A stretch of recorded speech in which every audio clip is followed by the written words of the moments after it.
इस वीडियो में आज आपको जो बताना है वह टॉपिक है प्रतिरोध की निर्भरता। यानी प्रतिरोध किन किन कारकों पर निर्भर करता है, इस टॉपिक पर आपकी चर्चा आपको करना है। पिछले टॉपिक में आपको प्रतिरोध की परिभाषा बताए थे, पुनः उसको मैं रिपीट कर रहा हूं, फिर सुनिएगा। जब कोई चालक बहने वाली धारा के मार्ग में जो अवरोध डालता है उसे उस चालक का प्रतिरोध कहते हैं। जब कोई चालक उसमें बहने वाली धारा के मार्ग में जो रुकावट डालता है उसे उस चालक का प्रतिरोध कहते हैं। दूसरे शब्दों में ये कह सकते हैं कि चालक के सिरों के बीच लगाया गया विभवांतर और उसमें बहने वाली विद्युत धारा के अनुपात को चालक का प्रतिरोध कहते हैं। यानी प्रतिरोध R बराबर V बटे I। प्रतिरोध का कारण क्या है?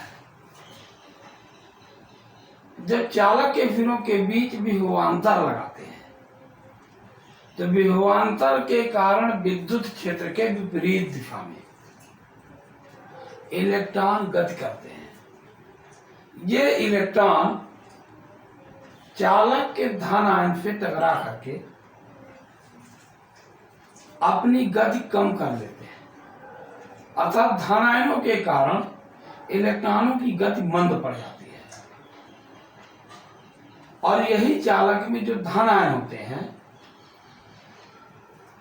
ये इलेक्ट्रॉनों की गति का विरोध करते हैं, जो चालक का प्रतिरोध बनता है। अतः जब कोई चालक बहने वाली धारा के मार्ग में जो रुकावट डालता है उसे उस चालक का प्रतिरोध कहते हैं। इसमें बताते हैं प्रतिरोध का मात्रक ओम होता है। पिछले दिन भी बताए थे, ओम होता है। ओम बराबर हो जाएगा वोल्ट बटे एम्पियर। अब इसकी अगर परिभाषा आप देखें तो 1 ओम बराबर 1 वोल्ट बटे 1 एम्पियर। तो ये क्या परिभाषा हो जाएगी? चालक के सिरों के बीच 1 वोल्ट विभवांतर लगाने पर उसमें 1 एम्पियर की धारा प्रवाहित हो तो चालक का प्रतिरोध 1 ओम कहलाता है। प्रतिरोध का मात्रक ओम है, क्लियर हो गया। अब इसका विमीय सूत्र जो होता है, विमीय सूत्र, तो इसके अनुसार हम निकाले दे रहे हैं वोल्ट। तो 1 ओम बराबर 1 वोल्ट बटे 1 एम्पियर। 1 वोल्ट को लिख सकते हैं 1 जूल बटे 1 कूलॉम बटे 1 एम्पियर। अब जूल कार्य का मात्रक है, तो जूल जब कार्य का मात्रक तो कार्य का विमीय सूत्र होगा mL²T-2 बटे में आ जाएगा कूलाम है, तो कूलाम का विमीय सूत्र होता है AT बटे में एम्पियर विद्युत धारा का विमीय सूत्र हो गया A। इस तरह से इसको जब हल करते हैं तो यह हल करने पे आता है m L की घात 2 और T की घात, ये ऋण 2 है और ये T है, ये ऊपर जाएगा तो ऋण 3 और एक ये मिल करके हो जाएगा 1 की घात ऋण 2। इस तरह से प्रतिरोध का बीमी सूत्र ये हो जाता है। अब जो टॉपिक की चर्चा हम करनी है, प्रतिरोध की निर्भरता, तो मुख्यतः उसी की हम आगे बात करें। प्रतिरोध R बराबर होता है 2mL बटे NE² टाउ इंटू A। यानी ओम के नियम को जब प्राप्त करते हैं तो उस ओम के नियम को सिद्ध करने पे जहां प्रतिरोध R का मान इतना होता है, इसमें L चालक तार की लंबाई, A चालक का क्षेत्रफल, टाउ इलेक्ट्रॉन लगातार धनांश टकराते हैं तो दो क्रमागत टक्करों के बीच लगा हुआ समय अंतराल क्रांतिकाल है। स्मॉल ई इलेक्ट्रॉन पर आवेश है, m इलेक्ट्रॉन का द्रव्यमान है, n एकांक आयतन में इलेक्ट्रॉनों की संख्या है। पुनः सुनेंगे, R बराबर 2mL बटे यानी E² टाउ इंटू A, जिसमें L चालक तार की लंबाई, A चालक का क्षेत्रफल, टाउ क्रांतिकाल, E इलेक्ट्रॉन पर आवेश, M इलेक्ट्रॉन का द्रव्यमान, E वो N एकांक आयतन में इलेक्ट्रॉनों की संख्या है। तो जब ये सूत्र इसमें है, इस सूत्र में M व E नियत है। क्यों M और E नियत है?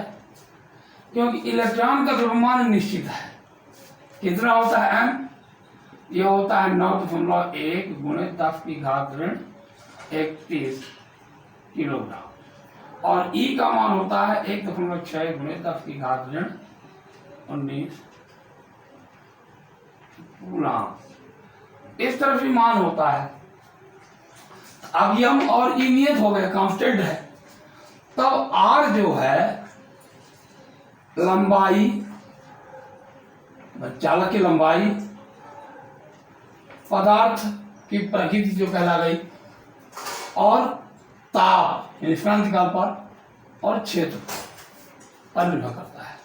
अतः चालक का प्रतिरोध आता है, चालक का प्रतिरोध 4 कारकों पर निर्भर करता है।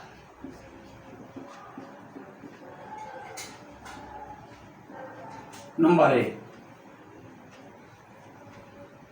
चालक पदार्थ की प्रकृति पर। नंबर 2, चालक की लंबाई पर।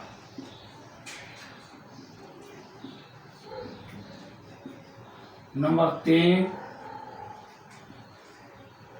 चालक के क्षेत्रफल पर। नंबर 4,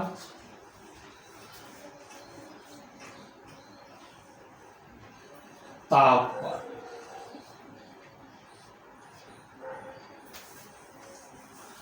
चालक पदार्थ की प्रकृति से आता है R समानुपाते 1/n। मतलब चालक पदार्थ की प्रकृति पर प्रतिरोध कैसे निर्भर करता है? चालक के प्रति एकांक आयतन में मुक्त इलेक्ट्रॉनों की संख्या जितनी कम होगी, उस चालक का प्रतिरोध उतना ही अधिक होगा।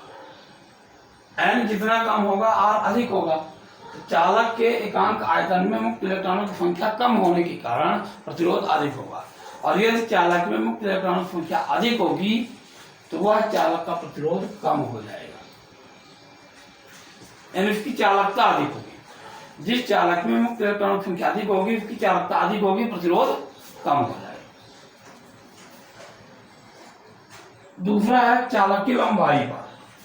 चालक की लंबाई जितनी अधिक हो, यानी चालक पतला हो और लंबाई जितनी अधिक हो, उस चालक का प्रतिरोध उतना ही अधिक होता है।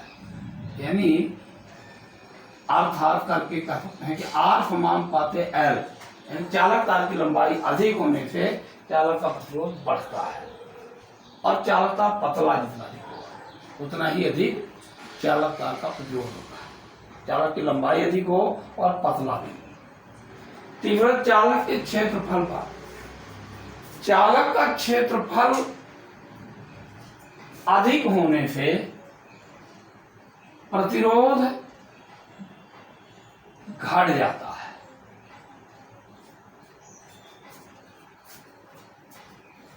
चालक का क्षेत्रफल जितना अधिक होगा, यानी मोटे चालक तार का क्षेत्रफल अधिक होगा और पतले चालक तार का क्षेत्रफल कम होगा, तो मोटे चालक तार का क्षेत्रफल अधिक होने के कारण प्रतिरोध घट जाता है, और पतले चालक तार का क्षेत्रफल कम होने के कारण प्रतिरोध अधिक होता है। तो क्षेत्रफल बढ़ाने से प्रतिरोध घटता है। यानी प्रतिरोध यदि कम करना हो तो मोटे चालक तार लेना चाहिए। और चौथा ताप पर। तो इस सूत्र के अनुसार ये लिए हैं, इससे आ जाएगा R समान पाते 1/टाउ।